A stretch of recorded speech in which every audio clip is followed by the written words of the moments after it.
नमस्कार विद्यार्थी मित्रांनो, माझे नाव मानवी विनोद मुंगले आहे. मी वर्ग 6वी शिकते. माझ्या शाळेचे नाव जिल्हा परिषद पूर्व माध्यमिक शाळा गुरुदेव नगर असे आहे. मी आज तुम्हाला एक गोष्ट सांगणार आहे. गोष्टीचे नाव आहे जादुई पत्रडीचे झाड. एका गावात एक पत्रडीचे झाड होते. ते पानं खूप मोठी मोठी आणि नरम नरम होती. लोक त्यांच्याकडे जर कार्यक्रम असायचा तर लोक त्या झाडाची पानं तोडायची आणि त्याच्या दांड्या तोडून त्याच्या पत्रड्या बनवायच्या, म्हणजे जेणेकरून त्यांचे पैसे पण वाचायचे.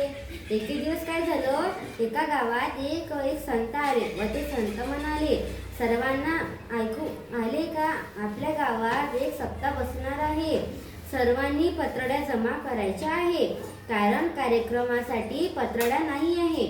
मग सगळे गावकरी पत्रड्या आणायला गेले. त्याचे पानं तोडले आणि पत्रड्या बनवल्या. मग तिथून एक दुसरे संत आले.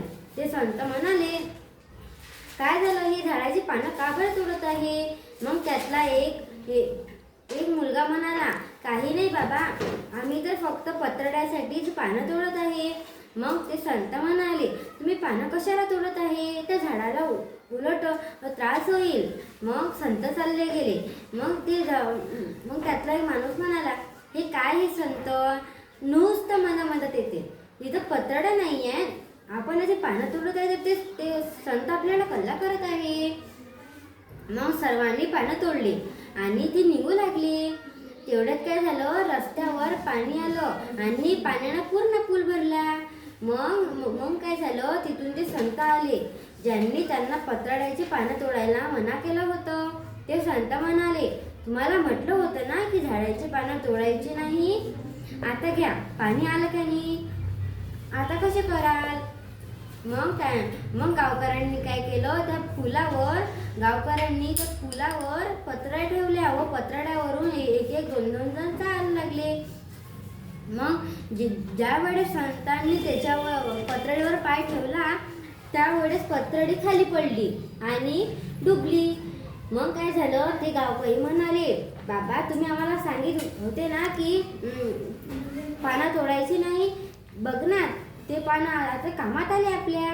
मग संत म्हणाले, हो हो, मला माहीतच नव्हतं.